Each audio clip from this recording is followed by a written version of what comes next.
Así inicia Es Noticia, Noticia en Profundidad. Qué placer acompañarles. Soy Tatiana Pérez, les saludo desde nuestra sede central en Caracas, en Venezuela. A partir de este momento, en la próxima hora, tenemos 3 temas que son noticia. Aquí están primero desplegados en titulares. En noticia, China y Rusia. Representantes de ambos gobiernos se reúnen y señalan que su relación estratégica es tan fuerte como una roca. Esto sucede en momentos en que el presidente Putin anuncia que suspende su participación del acuerdo nuclear START 3 y que China presenta un informe sobre los asesinatos cometidos por Estados Unidos, casi 1 millón, en sus guerras contra países que no se han sometido. Un escenario geopolítico que analizamos.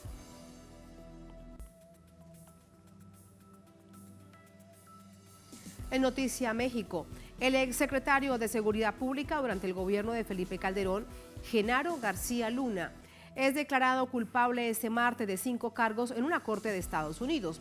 Quien una vez fue la supuesta mano dura contra el narcotráfico será sentenciado por tráfico de drogas, delincuencia organizada y falsedad de declaraciones, entre otros delitos. Revisamos reacciones en México, se los contamos y analizamos sus implicaciones.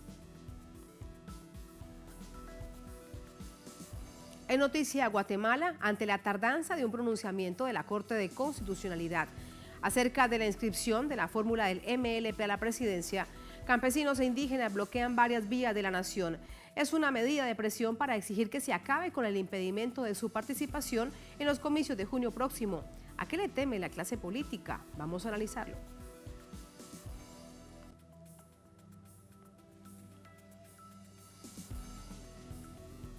Noticia Casi comienza. Bienvenido, bienvenidas.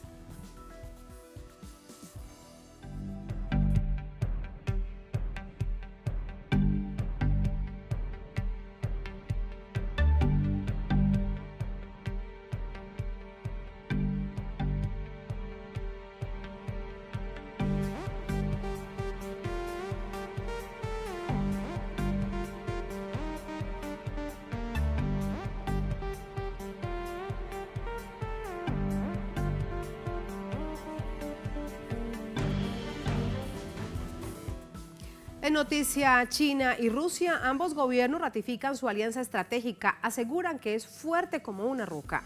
Al mismo tiempo, Moscú anuncia que suspende su participación en el tratado nuclear New START o START 3, un escenario que preocupa a la OTAN. Vamos a verlo.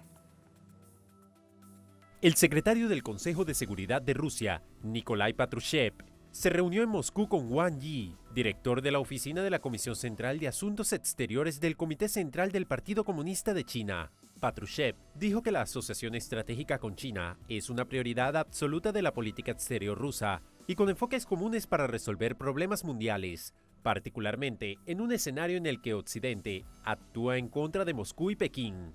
El representante chino, por su parte, aseguró que las relaciones entre ambas naciones son fuertes como una roca y confía en que son capaces de resistir cualquier desafío que les depare la situación internacional. Desde el 17 hasta el 27 de febrero, buques de guerra chinos participan en un ejercicio militar conjunto con Rusia en Sudáfrica, coincidiendo con el primer aniversario de la operación militar rusa en Ucrania. El secretario de la OTAN manifestó su preocupación por la cercana relación entre las dos potencias. Nos preocupa cada vez más que China pueda estar planeando proporcionar un apoyo letal para la guerra de Rusia. Putin no debe ganar. Eso demostraría que la agresión funciona y la fuerza es recompensada. Será peligroso para nuestra propia seguridad y para el mundo entero.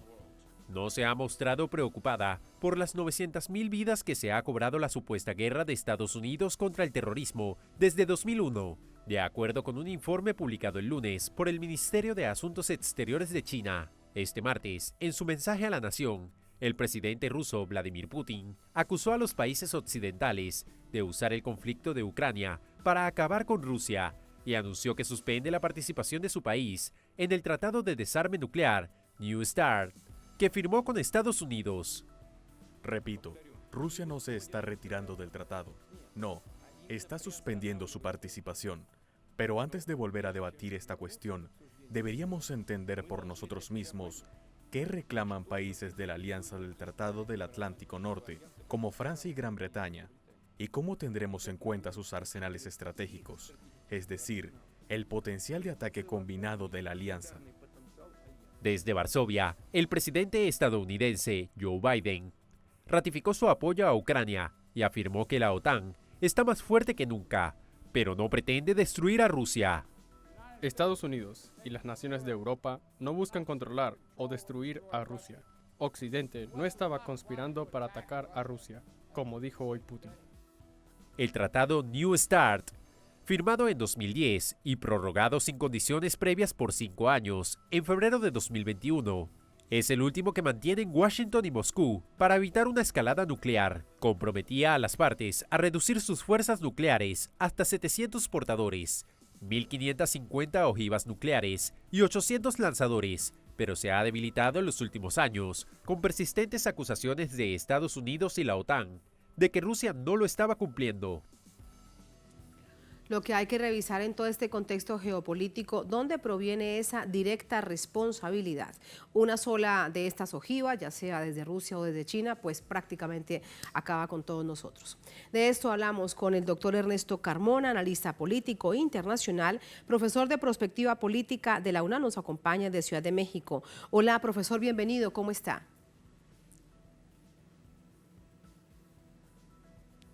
No escuchamos a nuestro invitado. Profesor, ¿usted me escucha? Hola, hola. Sí, ¿qué tal? Sí, me escucha bien. Bien, ahora sí. Gracias, profesor. Muy buenas noches. El primer tema para analizar, que tiene mucho que ver con la relación de Rusia y China, y lo que para Estados Unidos significa Rusia y en particular China. Recordemos que desde el año 2019-2020 Estados Unidos considera que China es su principal adversario ante el mundo. Hoy Rusia y China, a través de altos funcionarios, dicen nuestra alianza estratégica está avanzando, va a otro nivel y es fuerte como una roca. Sí, efectivamente. Bueno, me parece que esto es directamente una respuesta de la visita de Joe Biden a Ucrania por parte de China y de Rusia. China lo ha mencionado varias veces, no va a abandonar a Rusia porque eso implicaría que el siguiente objetivo militar, económico y político de Estados Unidos sería inmediatamente China. Para China, Rusia cumple una función como de dique de contención entre la confrontación directa entre Estados Unidos y Occidente con China. Entonces, evidentemente ahora reforzar las relaciones y ponerse abiertamente, por así decirlo, o declarar abiertamente una relación sólida con Rusia, quiere decir que están rechazando también la injerencia abierta de Occidente del lado ucraniano, que pues, fue reforzada con la visita de Joe Biden a Ucrania.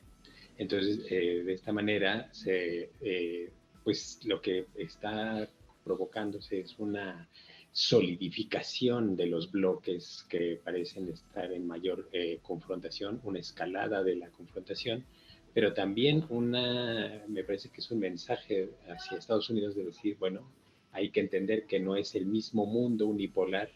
Esto lo han repetido reiteradas veces tanto altos oficiales rusos como altos oficiales chinos. Es decir, ya no es el mundo unipolar del fin de la Guerra Fría, donde Estados Unidos es el hegemón absoluto, sino que pues, hay que poner las reglas nuevamente para reconformar el sistema internacional en un mundo que responda a un mundo multipolar. Claro, y eso, profesor Carmona, es cierto, el mundo no es el de 1989 ni del año 2010, cuando se firma esta actualización de la ahora el START 3. El mundo ha cambiado y hay, de alguna manera, por parte de naciones, unas más poderosas que otras, sublevación sobre la política exterior norteamericana, pero eso es un hecho. Sí, definitivamente. O sea, y además me parece que también de parte de este abandono, bueno, esta suspensión de la participación rusa en el acuerdo nuclear, pues responde también a las sanciones que ha recibido Rusia y entonces ellos mismo lo han dicho, las reglas del sistema financiero internacional, por ejemplo, con las sanciones financieras que le pusieron a Rusia, que han congelado los activos de este país en bancos que están en el exterior, pues esto habla de que el sistema internacional que de algún modo era dirigido por Occidente, pues ya no responde, ya no tiene la confianza de todos los actores. Esto pues obviamente ya lo han vivido países como Venezuela, cuando fue embargado el oro del tesoro venezolano, pero también ahora las grandes naciones, y bueno, obviamente las grandes naciones empiezan a cuestionar si no pueden ser ellos los siguientes en ser embargados sus recursos financieros. Y en este sentido, pues también responde a decir, bueno, ¿cómo vamos a confiar en un entramado institucional internacional? ¿Cómo vamos a confiar en la palabra de las contrapartes si reglas tan básicas o tan estratégicas para mantener el equilibrio no son respetadas? Entonces, me parece que siguen avanzando las diferentes potencias sus posiciones y mandando mensajes en una diplomacia que cada vez se acerca más a un desmantelamiento del entramado institucional internacional, pero que no empezó, que no está ahorita, ni está terminando, ni empezó ahora, sino ha empezado con, me parece a mí, desde la invasión a Irak de Estados Unidos, cuando desoyendo las resoluciones de la ONU, invade Irak en 2002. Y con mentiras, además, recordemos, profesor, porque las armas de destrucción masiva ha pasado los años y los años, y pues realmente de eso no aparece nada. Luego, cuando ya se convierten en exfuncionarios, en analistas políticos, al final de cuentas reconocen que es que no había, pero fue un pretexto para invadir. Ahora, con esta postura realmente desde una visión geopolítica hipócrita del gobierno de Estados Unidos, que se intenta, porque ¿a quién van a engañar? Si lo que hicieron fue arrinconar a Rusia a través de la OTAN, desde distintas formas, en particular con sus propias armas, con las de la OTAN, con las de Francia, con las de Reino Unido. Pero hoy el presidente Biden dice que no pretenden hacerle nada al pueblo ruso, que no pretenden, que ese no es el objetivo. ¿A quién entonces pretenden engañar con ese discurso cuando los hechos son tan claros? Me parece que es evidente la crisis de la hegemonía occidental. En varios frentes, ¿no? O sea, tenemos la crisis económica que fue agudizada durante la pandemia, pero que ya se venía expresando de varias formas y también que se ha gestado ya por mucho tiempo en una crisis global de la cual cada vez les cuesta más trabajo salir y que de la que han salido casi siempre a través de más crédito y de imprimir más, más dólares. Esa es una. La otra es la crisis financiera, la pérdida de confianza en el dólar y lo que acabo de mencionar de la pérdida de confianza en el sistema financiero internacional de parte de ya los grandes actores internacionales. Y sin duda, en lugar a dudas, me parece que también hay una crisis cultural y política de las democracias, es decir, la legitimidad que pueda tener Occidente de defensor de la democracia queda en duda porque al interior de sus propios países hay un abandono de las instituciones democráticas. No hay que olvidar la llegada de Donald Trump en Estados Unidos y el ascenso de la extrema derecha en Europa. Y esto ha sido, obviamente, en función de los intereses de los grandes capitales. Entonces, esta legitimidad que pueda tener la democracia, pues ya no existe. Entonces, me parece que es lo último que están recurriendo de parte de Occidente es a la fuerza militar para seguir coaccionando al mundo y tratar de reestructurar y si van a perder algo, perderlo menos o tratar de sacar ventaja de la actual coyuntura. Pero seguir con China, profesor Carmona. Contra Rusia lo han intentado todo, cantidad de sanciones ilegales como una política exterior norteamericana que además no tiene ningún asidero en el marco del derecho internacional, pero no han logrado lo que se proponía como objetivo. Así que cierra este ciclo y hay que estar pendiente con China. Con China me parece que la confrontación ha sido la primera en realidad. O sea, con China fue el abandono del sistema de libre comercio, la reestructuración de la globalización hacia mercados regionales y con cláusulas antichinas, ¿no? El tratado con Canadá y México lo tiene como componente principal y este va a ser el estándar para los acuerdos comerciales que Estados Unidos avance en otras regiones. También lo ha hecho con Europa y con otras naciones. La exigencia es expulsar a China de sus mercados. Entonces me parece que la agresión empezó, o la confrontación empezó con China. Y ahora tienen este otro escenario con Rusia y que se les está volviendo parte del mismo escenario. Lo peligroso es que lo están volviendo parte del mismo escenario y no han sido lo suficientemente hábiles para tratarlos como escenarios separados. Y eso hace que, de algún modo, el concreto, el hormigón con el que se amarra esa alianza dura como una roca, como mencionan los oficiales chinos, pues sea más bien esta impericia diplomática de Occidente, me parece. Que sobre todo con el tema de la diplomacia, de eso sí sabe mucho de una manera muy particular y muy bien, y lo maneja además de qué forma China, ¿no? Después de, bueno, es una diplomacia milenaria. Ahora, volviendo al tratado del START 3, el gobierno de Estados Unidos y además la OTAN acusan a Rusia que no se realizaron los acuerdos necesarios en términos de vigilancia. Rusia, por su parte, lo que dice, Occidente se está armando, y también de qué manera, enviando además armas y todo tipo de municiones a Ucrania. Así que es un momento de muchísima confrontación, sin duda, pero en términos claros, ¿qué puede peligrar en el hecho de que Rusia suspenda, dice no eliminado, pero suspenda su participación en este START 3? Valga decir que están tan armados que no necesitarían realmente más, pero el asunto es que si era una forma de vigilar qué estaba pasando con nuevos armamentos. Sí, claro, es una forma de colaborar y mostrarse confianza mutua, pero insistiría otra vez, qué confianza puede tener una de las partes cuando su dinero ha sido tomado de sus propias cuentas en el exterior. Y en ese sentido, pues es qué confianza puede tener este mismo actor de que las inspecciones sean realmente recíprocas, o que esto no vaya a volverse un instrumento, como ha ocurrido en otras ocasiones, para legitimar más sanciones, o para legitimar, obviamente, pues también una el caso de Irán, profesor. El caso de Irán, caso por ejemplo, de Irán de la OEA, y de otras naciones. Claro, de la OEA, que aunque Irán cumplió todo con todos los protocolos, la OEA dijo que no lo habían hecho y vinieron más sanciones. Exactamente, pero cuando uno participa y permite la inspección, entonces está legitimando al inspector. También lo hemos tenido en América Latina con la Organización de Estados Americanos, ¿cierto? Cuando ha venido como observador a las elecciones y las descalifica después.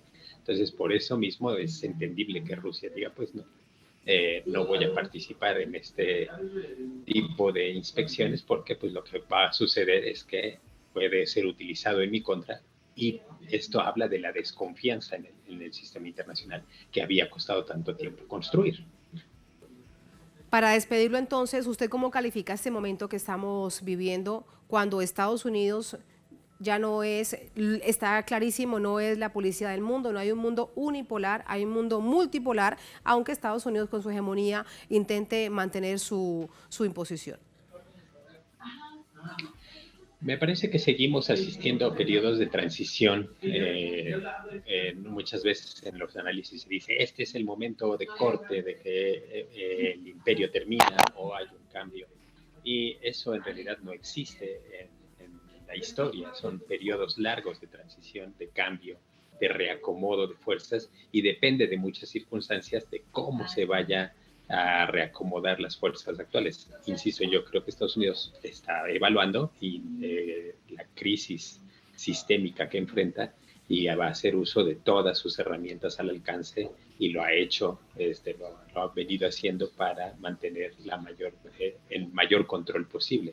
Y los otros actores están avanzando sus posiciones. Me parece que en ese sentido, siempre en estos periodos de transición, hay grandes riesgos de inestabilidad, y que los acuerdos nucleares se estén abandonando o que se estén suspendiendo, pues es un riesgo enorme que nos pone en riesgo a todos. Y aquí los intereses geopolíticos y los intereses económicos pues como siempre se ponen por encima del interés general de la población mundial y nos ponen en riesgo desde hace rato, que nos están poniendo en riesgo de una escalada nuclear. Y creo que cada vez estamos más cerca. Ojalá haya cierta prudencia al interior de los países para irlo desescalando, pero creo que antes vamos a ver más bien mayor tensión. Mucha tensión, momento peligroso para la humanidad. Ojalá que no escale, profesor. Muchas gracias. Buenas noches. Buenas noches. Hasta luego, muchas gracias. Así vamos a la primera pausa en esta emisión de Es Noticia. Al volver en Noticia a México, el exsecretario de Seguridad Pública durante el gobierno de Felipe Calderón, Genaro García Luna, es declarado culpable este martes de 5 cargos en una corte de Estados Unidos. Quien una vez fue esa supuesta mano dura contra el narcotráfico, será sentenciado por tráfico de drogas, delincuencia organizada y falsedad de declaraciones, entre otros delitos. Vamos a revisar las reacciones en México, qué implicaciones tiene esta situación. Lo revisamos, lo analizamos al volver. Estamos en Es Noticia.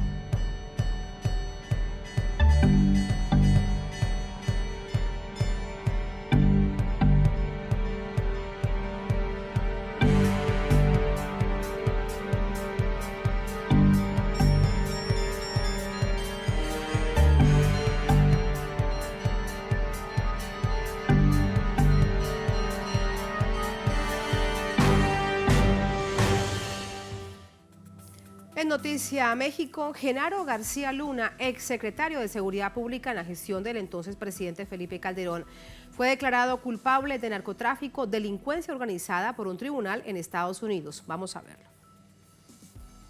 El Tribunal Federal del Distrito Este de Nueva York, Estados Unidos, declaró culpable de 5 cargos al exsecretario de Seguridad Pública de México, Genaro García Luna, considerado la mano derecha del expresidente Felipe Calderón. El alto tribunal imputó a García Luna la colaboración para facilitar el acceso a varias toneladas de drogas a Estados Unidos.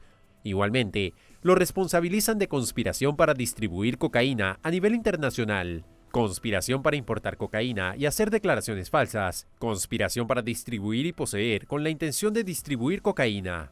Los fiscales acusadores señalaron que el exfuncionario recibió millones de dólares entregados por miembros del cartel de Sinaloa. Las pruebas que involucraban la culpabilidad de García Luna incluyen testimonios de exmiembros de alto rango del cuartel antes mencionado. Según medios internacionales, la Policía Federal de México, dirigida por el acusado, actuó como guardaespaldas y escoltas del cartel a cambio de sobornos.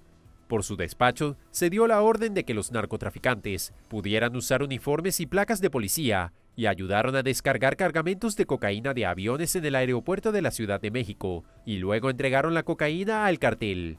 Los sobornos fueron recibidos en sitios como la Casa de Seguridad, ubicada en Ciudad de México, y también en un restaurante francés que se encuentra frente a la Embajada de Estados Unidos en la capital mexicana. El exjefe de Seguridad Pública estuvo frente a ese despacho desde el año 2006 hasta el 2012, pero antes estuvo en la Agencia Federal de Investigaciones de 2001 hasta el 2006. Una encuesta publicada por la firma Encol afirma que el 84% de los mexicanos estiman que el presidente Felipe Calderón debería ser investigado por presuntos vínculos con el narcotráfico. Allí los hechos de una noticia conocida en la tarde de este martes. Vamos hasta Ciudad de México con nuestro corresponsal Daniel Rosas. Hola Daniel, ¿qué más se sabe? Cuéntanos de reacciones.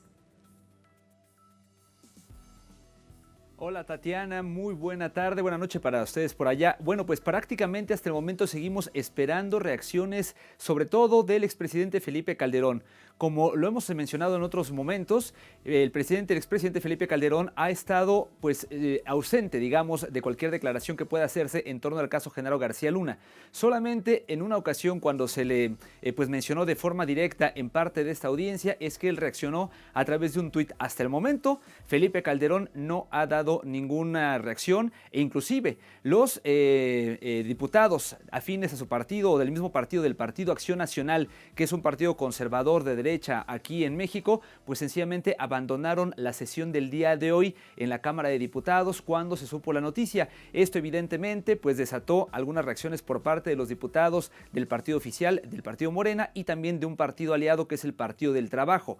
La diputada, por ejemplo, Andrea Chávez de Morena, del partido oficial, pues enlistó los delitos por los que fue ya declarado culpable Genaro García Luna y exigió justicia para víctimas de su natal Ciudad Juárez. Es un estado que se encuentra en Chihuahua, un estado al norte de México, y bueno, pues que se le atribuyen algunos delitos justamente a la gestión de Genaro García Luna al frente de la Secretaría de Seguridad Pública, y esto porque precisamente, como veíamos en esta nota, en esta historia, pues él permitía justamente el paso de la droga, lo que derivó evidentemente en hechos de violencia. Y por el otro lado, el diputado Gerardo Fernández Noroña del Partido del Trabajo, él recordó cómo en el año 2012, pues él ya había dado a conocer este vínculo entre Genaro García Luna y el cártel de Sinaloa, justamente cuando Genaro García Luna había acudido a comparecer en su calidad de secretario de Seguridad Pública. Hasta el momento, digamos, son parte de las reacciones más destacadas. Evidentemente, ya ha habido algunas otras, como por ejemplo de organismos defensores de derechos humanos,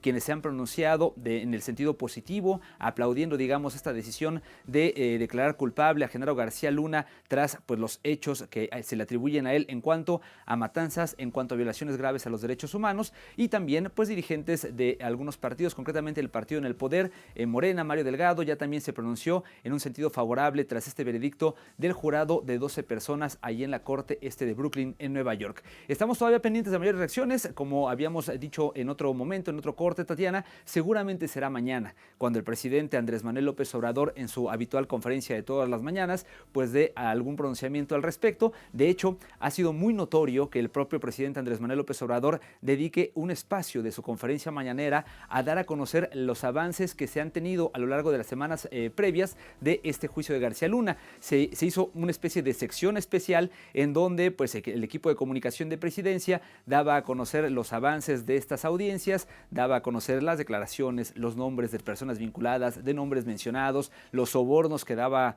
García Luna, etcétera, etcétera, etcétera. Y esto dijo con la intención de que el pueblo mexicano pudiera tener también la versión de lo que ocurría con Genaro García Luna, y luego evidentemente de acusar de que los medios tradicionales mexicanos habían dado poca cobertura a esta situación. Por lo pronto, pues es lo que ha ocurrido hasta el momento en estas últimas horas tras saberse pues esta decisión del jurado de vincular a Genaro García Luna o de declararlo culpable de estos 5 cargos que se le han imputado. Tatiana, pues es lo que está ocurriendo aquí en México hasta el momento. Muchísimas gracias, Daniel, por contarnos todo ello. Mañana pendientes y actualizamos la información a través de ti. Gracias, muy buenas noches. Muy buena noche para ustedes. Hasta luego. Vamos con el análisis. Para ello nos acompaña Pedro Miguel, analista, periodista, articulista del diario mexicano La Jornada. Nos acompaña también desde Ciudad de México. Pedro, un placer saludarte. Buenas noches. Buenas noches, qué gusto oír. Igualmente, muchas gracias. Pedro, nos decía nuestro corresponsal algo que seguramente inquieta a millones de personas dentro de México. No puede ser de otra manera. Genaro García Luna es condenado, no se sabe, la sentencia será proferida en el mes de junio, dicen que de 20 años hasta la perpetua por todos estos delitos. Pero se le condena por delitos cometidos en Estados Unidos como tráfico de drogas. ¿Qué pasa con todos los delitos cometidos en México? ¿Cuál es tu análisis? Mira, creo que el juicio fue en gran medida un acto de simulación. Y la búsqueda de un chivo expiatorio, que es García Luna, que es en efecto un gran criminal, pues esto lo sabemos en México desde tiempos de Calderón.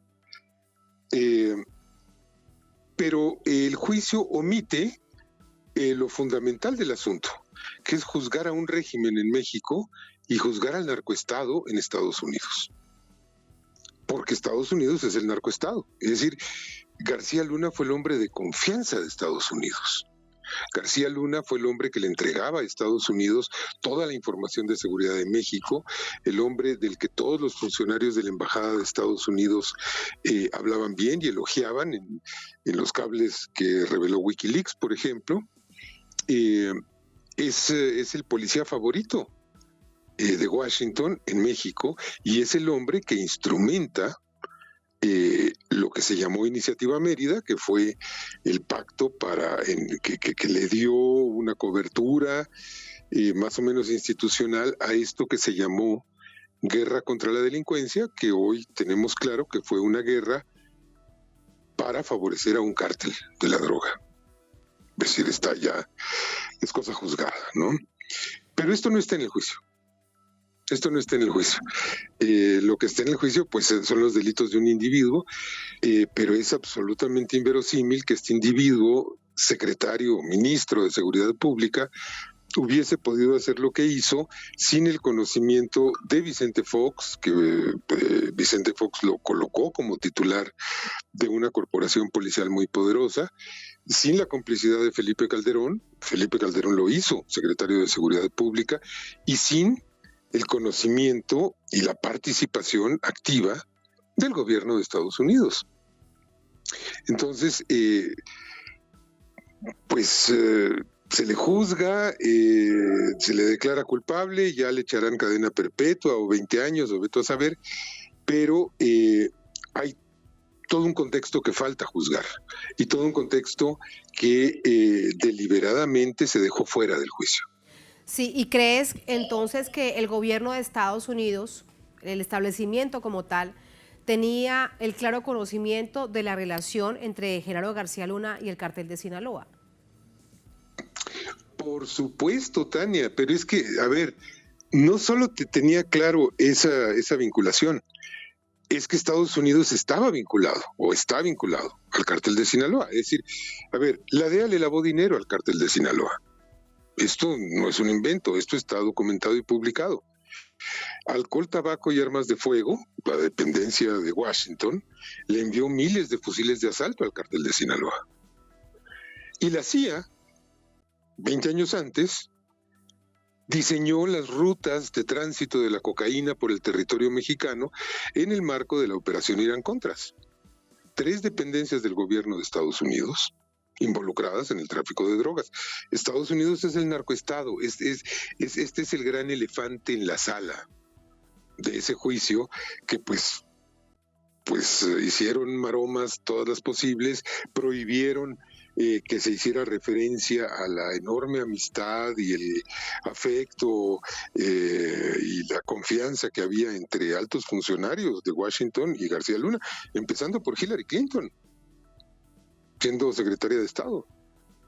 Entonces, a mí me parece que es muy claro que fue un juicio para eludir y acotar y controlar daños con respecto a la participación de instancias del poder público estadounidense en el trasiego de drogas, en el lavado de dinero.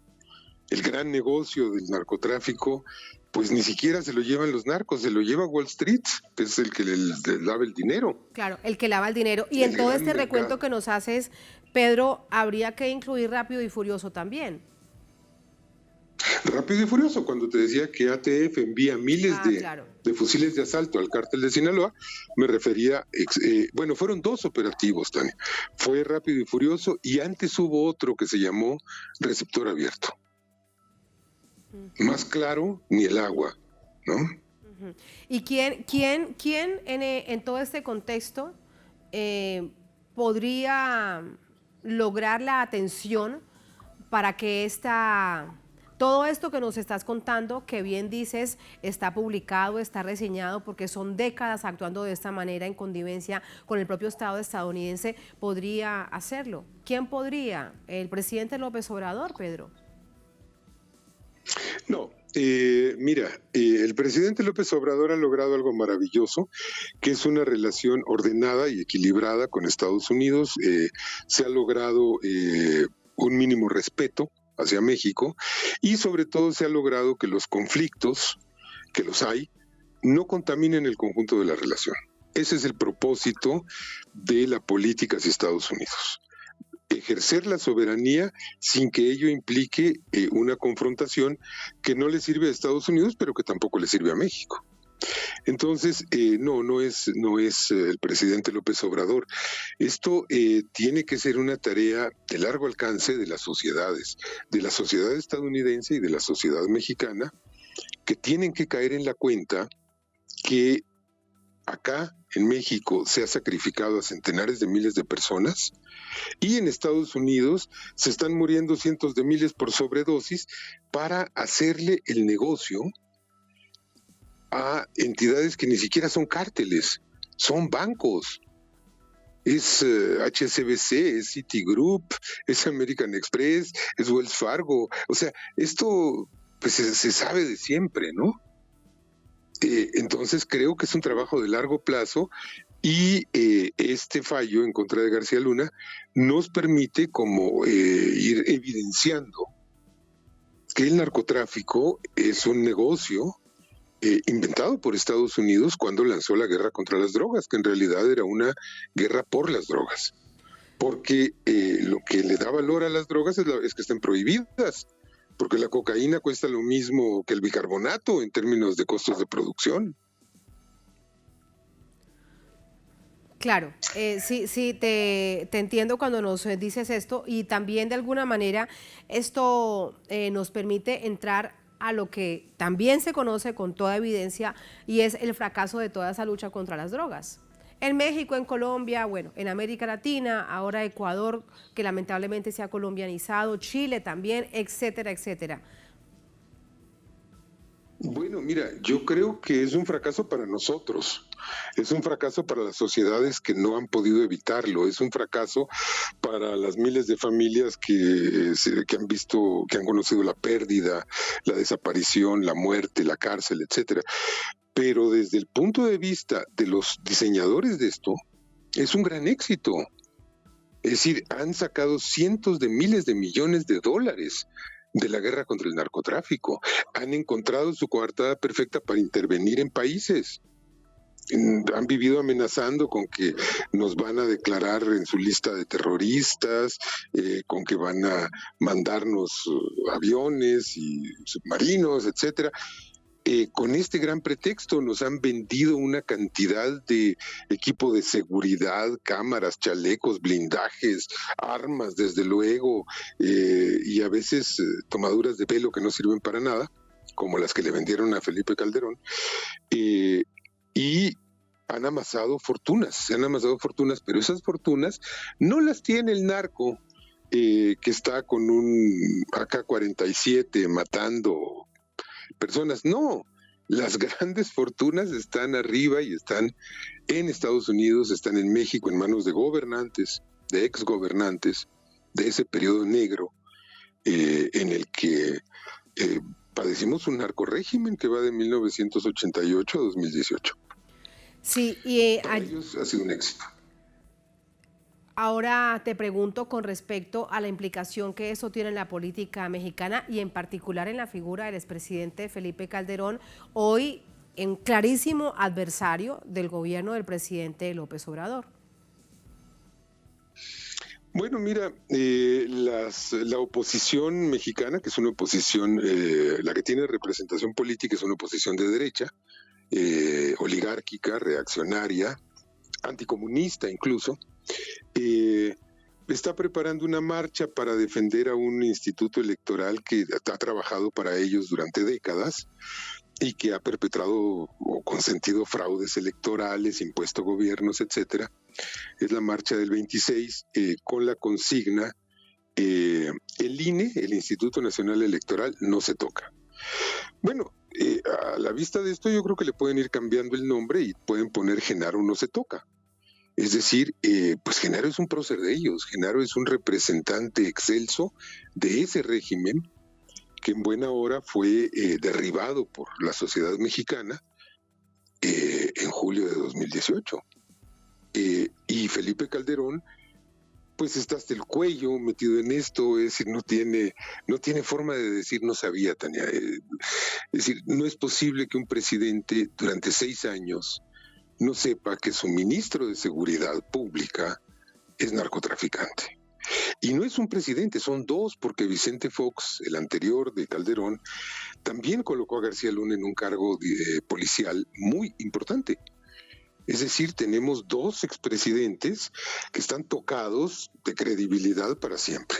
Y ¿no? Peña, o sí. eran realmente sí, o y eran en este retrasados recuento, mentales, ¿no? sí, Ajá. sí, te quería preguntar, en este recuento de expresidentes, el expresidente Peña Nieto no era un funcionario público, pero tenía relaciones con empresas privadas, de alguna manera recuerda que por eso dicen que como le iba también en la Florida, tiene esta mansión y estaba vinculado a negocios con Peña Nieto, así que también incluirías a Peña Nieto.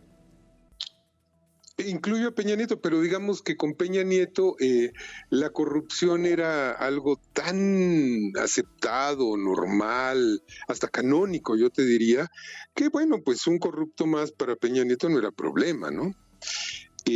Pero Peña Nieto no tuvo una relación jerárquica, directa, con García Luna.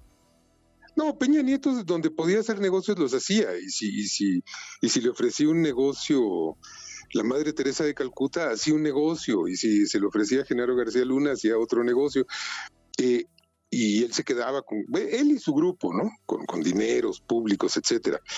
Pero, digamos, yo sí creo que hay una diferencia sustancial, y es que Peña Nieto no depositó la seguridad pública del país oficialmente ni extraoficialmente en un hombre del cártel del Pacífico.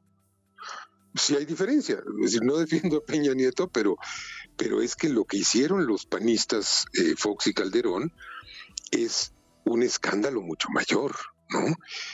Imagínate que, no sé, que Zelensky pusiera a manejar la guerra contra Rusia en manos de un agente ruso. Es decir, es que es así de grotesco, ¿no? O que Putin pusiera a manejar, ¿no? Claro, extremadamente peligroso y da cuenta de lo que se ha denunciado durante tantas décadas en tu país. Pedro, con eso te despido, es que lo que había era un narcoestado. Ahí hay una evidencia de ello. Te agradezco siempre por tu análisis. Era un narcorrégimen. El narcoestado es Estados Unidos. Estos eran narcogobiernos. Muchas gracias, Daniel, Pedro. Un gusto escucharte muchas siempre. gracias a Buenas ti. noches. Hasta luego. Igualmente, que estés muy bien. Gracias.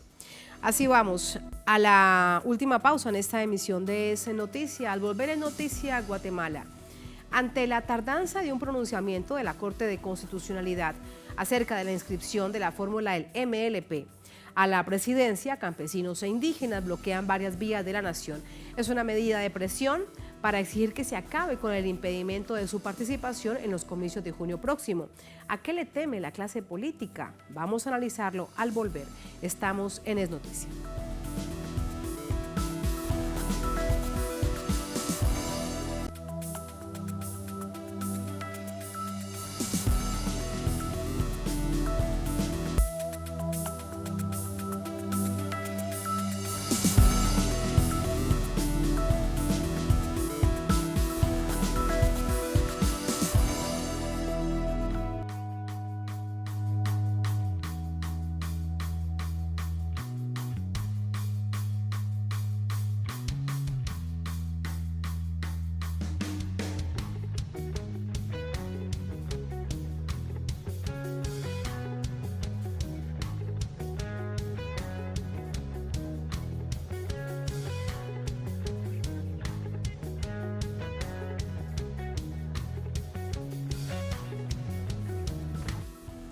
En Noticia Guatemala, campesinos e indígenas exigen que el binomio compuesto por Telma Cabrera y Jordán Rodas sea inscrito para participar en los próximos comicios presidenciales, y esto luego que el Tribunal Supremo Electoral rechazara la postulación de ambos a la presidencia y vicepresidencia del país. Ahora esperan por una tardanza de la Corte Constitucional, lo que ha llevado a que bloqueen las vías como una medida de fuerza. Partidarios del Movimiento para la Liberación de los Pueblos en representación de los campesinos e indígenas rechazan la medida tomada por el Tribunal Supremo Electoral de rechazar la candidatura de Telma Cabrera y Jordán Rodas. Como medida de presión, han tomado varios puntos de protesta en el territorio nacional, realizaron bloqueos en distintas arterias viales para que sus reclamos sean escuchados. Uno de los espacios fue la sede de la Cámara de la Industria, desde donde piden al sector empresarial tomar una posición favorable al respecto. En primer lugar, estamos manifestando aquí en la Cámara de la Industria para que los empresarios se manifiesten también contra este fraude electoral que tienen planificado el gobierno y el Tribunal Supremo Electoral. Es importante que el pueblo se organice y por eso estamos manifestándonos acá, porque no es posible de que inscriben a otros candidatos que tengan están pendientes con la justicia y no están inscribiendo al binomio de MLP. Es importante que el pueblo se organice para manifestarse y exigir que no haya fraude electoral. En días pasados, acudieron a la Corte Suprema de Justicia para introducir un amparo provisional en busca de revertir la medida del TSE, pero el documento fue denegado. También acudieron a la Corte Interamericana de Derechos Humanos. Tuvieron un acercamiento con la Comisión Interamericana de Derechos Humanos y ahí ingresaron una solicitud para que haya precisamente un pronunciamiento de esa instancia internacional que vela por los derechos humanos, relacionado con esta violación fundamentalmente al derecho de elegir y ser electos. El movimiento ha recibido muestras de solidaridad por parte de otros partidos opositores al actual gobierno. Afirman que las movidas del poder electoral y judicial responden a una venganza en contra de Jordan Rodas, quien en su momento fue el procurador de los derechos humanos. Hay una venganza, ni siquiera es problema de tipo legal, ¿verdad? Hay una venganza política en contra de él y se la están cobrando diciéndole no te vamos a inscribir. El MLP ha agotado todas las instancias previas, por lo que ahora le corresponde a la Corte Constitucional pronunciarse sobre la posibilidad de inscripción de ambos aspirantes. Sin embargo, la respuesta está demorada. Las elecciones están pautadas para el domingo 25 de junio, cuando también se elegirán 160 diputados, 340 corporaciones municipales y 20 delegados al Parlamento Centroamericano. Juan Castro es abogado indígena, nos acompaña de Santiago Atitlán, en Guatemala. Abogado, bienvenido, buenas noches. Buenas noches, ¿qué tal? ¿Cómo están? Muchísimas gracias. ¿Cuándo debería haberse pronunciado la Corte de Constitucionalidad acerca de este caso? Bueno, la Ley de Amparo y Exhibición Personal establece que en materia de amparo todos los días y horas son hábiles y siendo que estamos en un periodo electoral, los tiempos se acortan. La ley establece 30 días para interponer un amparo, pero en materia electoral son 5 días. Entonces se entiende que para resolver un proceso como estos tiene que ser el día siguiente. Es decir, entiendo que los abogados de Movimiento de Liberación de los Pueblos interpusieron una apelación el día 16 de febrero, debieron haber resuelto el 17 de febrero, es decir, la semana pasada, ¿no? Aquí no hay fines de semana de descanso, sino entran todos los días y horas. Claro, y hay suspicacia por esta tardanza. ¿Qué nivel de confianza hay en la Corte de Constitucionalidad?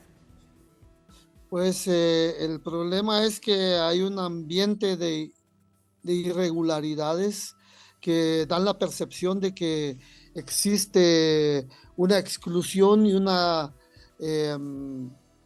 como una forma selectiva de poder decidir quiénes son los candidatos que sí prosperan y qué candidatos quedan fuera del panorama electoral. Entonces, por ejemplo, hay una candidata que se llama Suri Ríos que tiene una prohibición taxativa en la Constitución Política de la República porque es hija de un exdictador. Entonces, ella no podría ser candidata, pero sin embargo sí se le inscribió.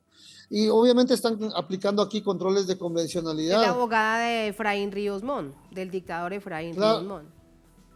Es la hija del dictador Ríos Montt. Es la hija, claro, es la hija del dictador Efraín Ríos Montt. Y la Constitución dice que no debería inscribirse, pero se lo permitieron. Claro que sí, a ella se lo permitieron, pero a Jordán Rodas y a Telma Rodas por cuestiones administrativas les están diciendo que no pueden ser inscritos. Pero ya hay sentencias de la Corte Interamericana que establecen que estas cuestiones administrativas no pueden ser un filtro para identificar si existe o no posibilidad de ser candidato, sino que tienen que ser filtros razonables. Y esto deviene totalmente irracional, lo que a nosotros nos parece que es una forma de distinguir quiénes sí y quiénes no pueden ser, lo que da la percepción de un fraude ya en la que están siendo cómplices algunos magistrados. Abogado, ¿a qué le teme la clase política con la inscripción de Telma y de Jordán Rodas a la presidencia y vicepresidencia? ¿Cuál es el temor? Bueno, si se supone que si están tan seguros de lo que están haciendo por el país, sobre todo hay muchísimos candidatos, hasta ahora hay más de 15 candidatos y faltan otros por inscribirse que prácticamente son muy similares en cómo piensan modelo de país. ¿A qué le temen? Bueno, a mí me parece que el Movimiento de Liberación de los Pueblos está marcando un discurso y un programa político que busca la reformulación del Estado a partir de la plurinacionalidad.